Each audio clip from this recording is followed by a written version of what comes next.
This is a special announcement. We are heading to RSA conference in San Francisco for our 11th years of coverage, April 28, May 1st.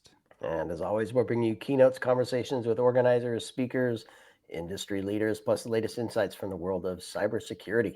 And we'll reconnect with old friends, meet new ones, and of course, we want you and your company to join us.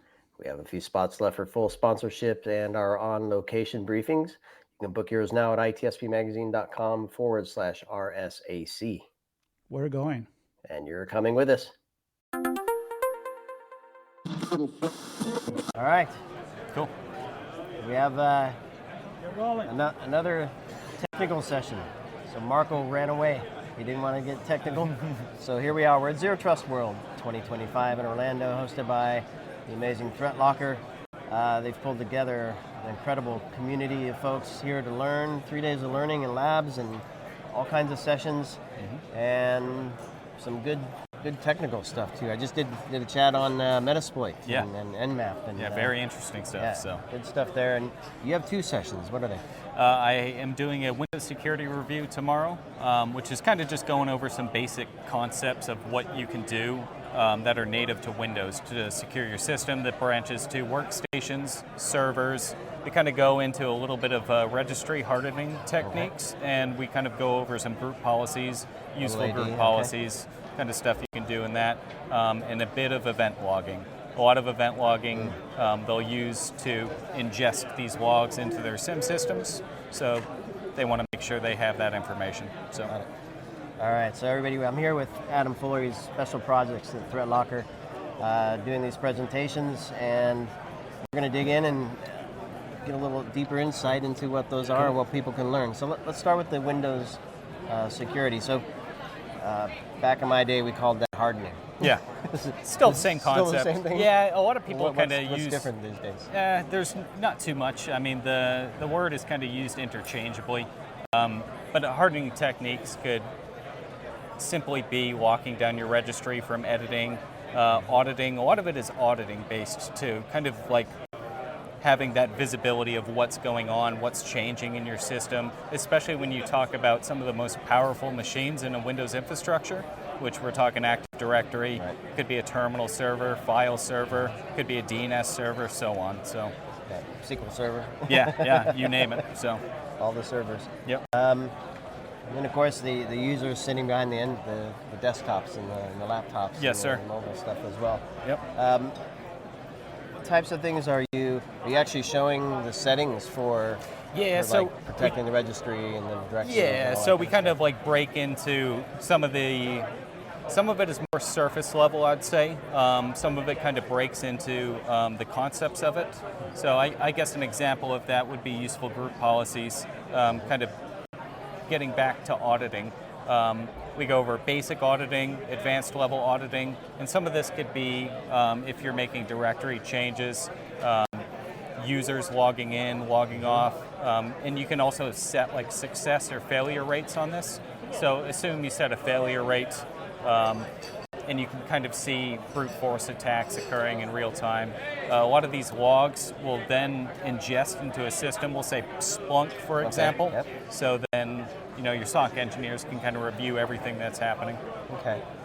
So one thing I found, and maybe you can speak to this as well, is I've seen a lot of IT folks here, not just security people. So people who are responsible for desktop management and help desk and passwords and onboarding, offboarding people, which a lot of this they're responsible for. Most definitely. And oftentimes this told by security, go do this stuff. Yep. So how do you see the interaction with what you're providing and IT and security all coming together? Do you see a tighter collaboration there these days? I would say it's not just valuable to security administrators. I actually come from a networking and system administration background, so having that overall generalized knowledge is it's good.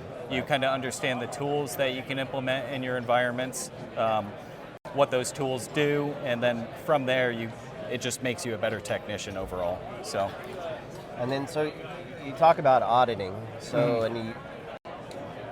I heard a lot of events and logging type stuff. Do you also look at state in terms of auditing?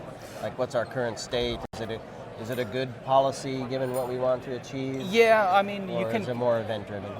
You can kind of, I would say it's more event driven, but ultimately, just based on what's happening, you could argue that, okay, this is causing too much noise. It's not valuable to my organization. There might be certain compliance implications associated with some of these events. So compliance might more or less say, and it could come from your security engineers as well, that, hey, we need to log these events. Most of the time, I would argue that it's insurance driven.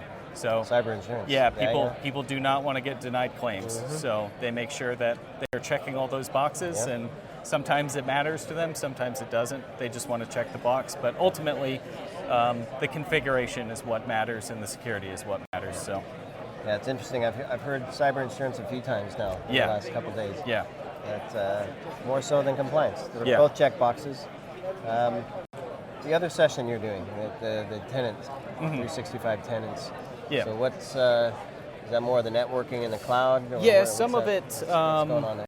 well, even in security review, we kind of touch on some of the networking roles that would be associated with a Like Windows segmentation and server. things like Yeah, that? so DHCP, it could be a DNS server, things of that. And then we talk a little bit about micro-segmentation.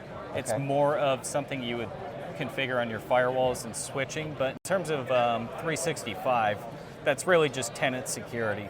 So when you're talking tenant security, these things are identity and access management tools. So they really act as a front door to access your resources and access your data.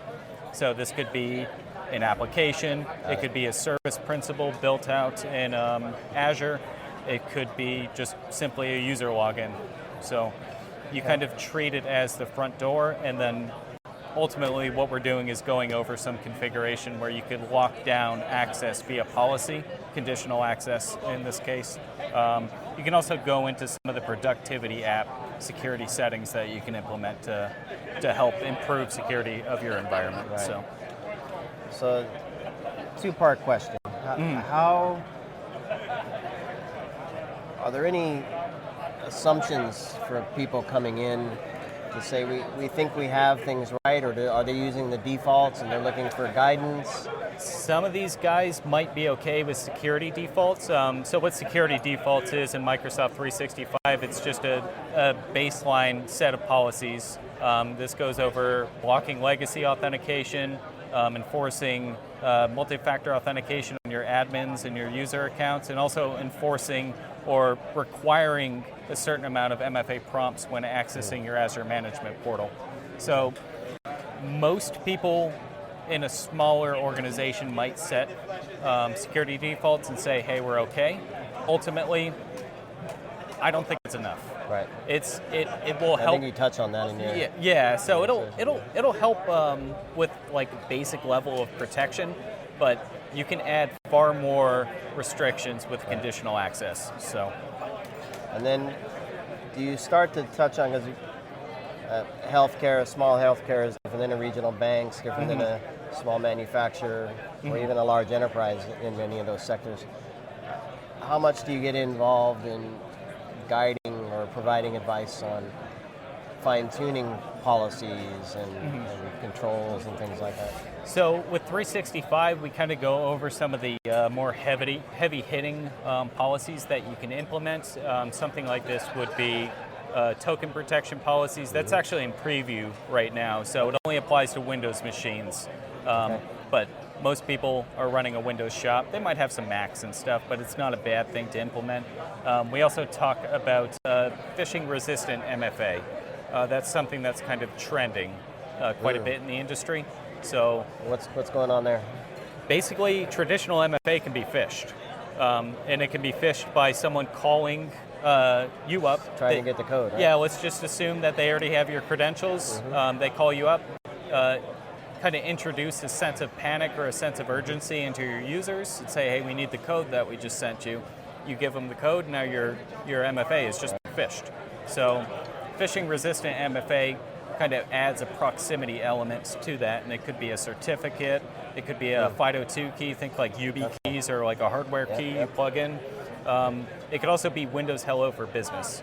So that's biometric data or a PIN that stores itself inside of a TPM chip that are pretty much like if Embedded on the device. inside the actual device. So realistically, if you've bought a computer in the past 5 years, there's a good chance you already have a TPM chip. You just need to utilize it. Yeah. So I'd say some of it's surface level, but some of the policies kind of break into a little more in depth and like, hey, try to focus on these policies because one, this is what's trending in the industry right now, which is MFA being phished and cookie theft. So we try to focus on those specifically. Okay.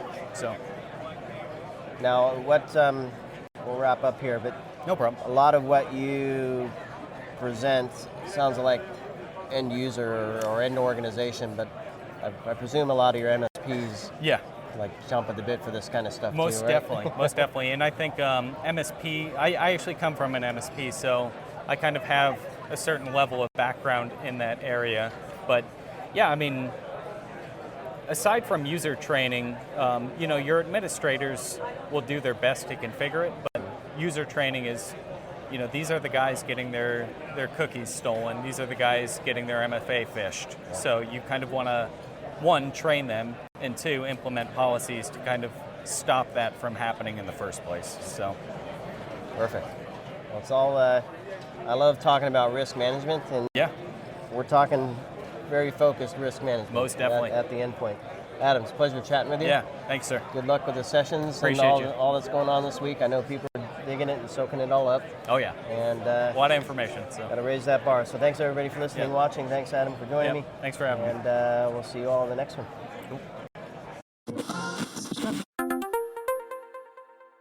This is a special announcement. We are heading to RSA conference in San Francisco for our 11th years of coverage, April 28, May 1st.